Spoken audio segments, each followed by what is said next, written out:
प्रभु यीशु मसीह में मेरे प्रिय भाई और बहनों, हमारे उद्धारकर्ता प्रभु यीशु मसीह के अनमोल नाम में मैं आप सभी का आज की दिव्य कृपा की प्रार्थना में हार्दिक स्वागत करता हूँ।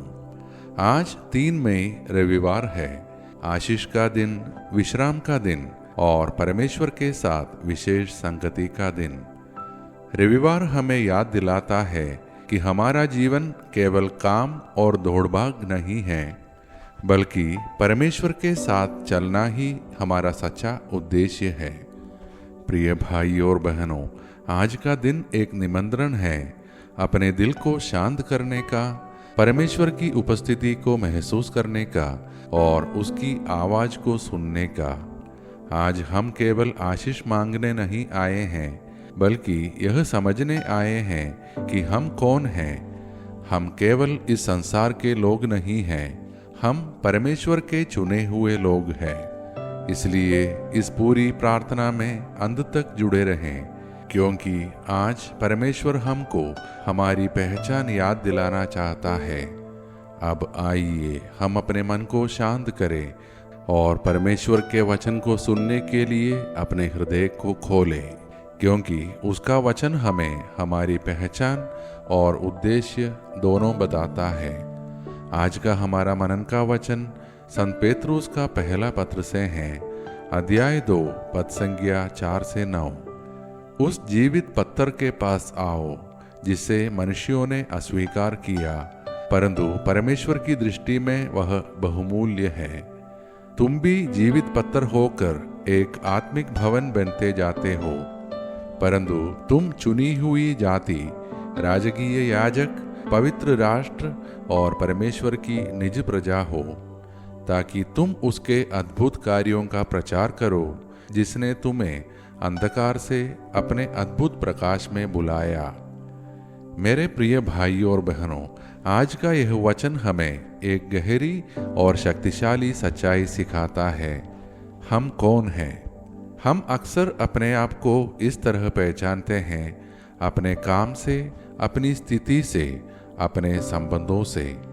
लेकिन परमेश्वर हमें क्या कहता है? तुम चुने हुए हो, तुम पवित्र हो, तुम मेरी अपनी प्रजा हो। प्रिय भाई और बहनों, यह पहचान केवल शब्द नहीं है, यह एक जिम्मेदारी है। हमें चुना गया है ताकि हम उसके कार्यों का प्रचार करें।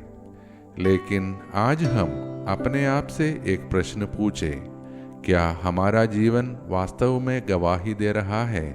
क्या लोग हमारे जीवन में मसीह को देख पाते हैं? आज परमेश्वर हमें बुलाता है अंधकार से निकलकर प्रकाश में आने के लिए और उस प्रकाश को दूसरों तक पहुंचाने के लिए। प्रिय भाई और बहनों, आज के समय में कई लोग अपने विश्वास के कारण संघर्ष और विरोध का सामना कर रहे हैं, लेकिन आज का यह वचन हमें याद दिलाता है कि हम अकेले नहीं हैं, हम चुने हुए लोग हैं और परमेश्वर हमारे साथ है। इसलिए हमें डरने की नहीं, बल्कि खड़े रहने की जरूरत है और अपने जीवन से गवाही देने की जरूरत है। प्रिय भाई और बहनों, आज इस आशीषित रविवार को आइए हम अपने जीवन को प्रभु के सामने रखें और कहें, हे प्रभु, मुझे पहचान दे और मुझे उपयोग कर। और हम सब मिलकर प्रभु से प्रार्थना करें। हे सर्वशक्तिमान परमेश्वर, आज इस पवित्र रविवार को हम तेरे सामने धन्यवाद के साथ आते हैं।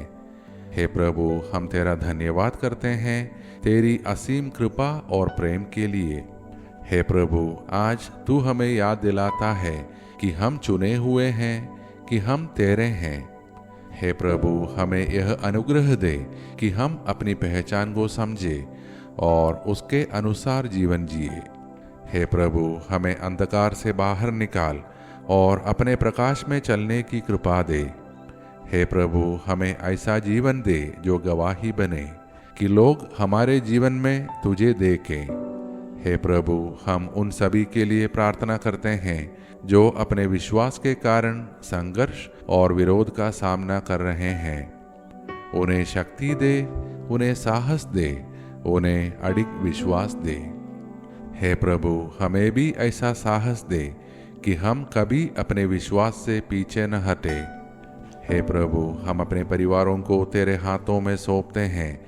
हर घर को अपने प्रेम, शांति और आनंद से भर दे।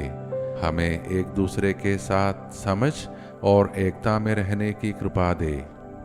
हे प्रभु, हम अपने बच्चों को तेरे हाथों में सौंपते हैं। उनकी रक्षा कर, उन्हें सही मार्ग पर चला, उनके भविष्य को आशीष दे। हे प्रभु, जो बच्चे डर में हैं उन्हें साहस दे। जो बच्चे निराश हैं उन्हें आशा दे। जो बच्चे भटक गए हैं उन्हें वापस सही मार्ग पर ला। हे प्रभु, हर बच्चे को अपने उद्देश्य के अनुसार उपयोग कर और उनके जीवन को आशीष का माध्यम बना। हे प्रभु, हम उन माता पिताओं के लिए प्रार्थना करते हैं जो अपने बच्चों के भविष्य को लेकर चिंतित है। उनके दिल को शांति दे, उनके विश्वास को मजबूत कर। हे प्रभु, हम उन सभी के लिए प्रार्थना करते हैं जो आज जन्मदिन या विवाह वर्षगांठ मना रहे हैं। उनके जीवन को अपनी कृपा से भर दे। हे प्रभु, हम उन लोगों के लिए प्रार्थना करते हैं जो दुख, पीड़ा और संघर्ष में हैं। उन्हें अपनी शांति और सांत्वना दे। हे प्रभु, हम बेरोजगार और परेशान लोगों के लिए प्रार्थना करते हैं कि तू उन्हें नए अवसर प्रदान कर और उनको आशीषित कर। हे प्रभु, हम बीमारों के लिए प्रार्थना करते हैं। जो शरीर से बीमार हैं उन्हें चंगा कर। जो मन से परेशान हैं उन्हें शांति दे। जो आत्मा से थके हुए हैं उन्हें नई शक्ति दे। हे प्रभु, हमें हर दुर्घटना, हर बीमारी और हर बुराई से बचा और हमें अचानक और असामयिक मृत्यु से सुरक्षित रख। हे प्रभु, हम अपने देश और पूरे विश्व के शासकों, अधिकारियों और नेताओं को तेरे हाथों में सौंपते हैं। उन्हें बुद्धि दे, उन्हें न्याय और शांति के मार्ग पर चलने की कृपा दे। जहाँ घृणा है वहाँ प्रेम ला, जहाँ विभाजन है वहाँ एकता ला। और सबसे बढ़कर हमें ऐसा हृदय दे जो तेरे प्रेम से भरा हो। हमें ऐसा जीवन दे जो प्रकाश बने। हमें ऐसा विश्वास दे जो कभी न डगमगाए। ये सारे प्रार्थनाएं और हमारे मन के अन्य प्रार्थनाएं हम समर्पित करते हैं हमारे प्रभु यीशु मसीह के नाम पर। आमीन। प्रिय भाइयों और बहनों, आज इस रविवार को हम अपनी पहचान को याद रखें और अपने जीवन को गवाही बनाएं। हम चुने हुए हैं, हम प्रकाश हैं। यदि आज की यह मनन और प्रार्थना आपके हृदय को छू गई हो तो कृपया इसे अपने परिवार व मित्रों के साथ साझा करें ताकि वे लोग भी इस आशीष को अपने जीवन में अनुभव कर सकें। हम सब कल की दिव्य कृपा की प्रार्थना में फिर एक साथ मिलेंगे।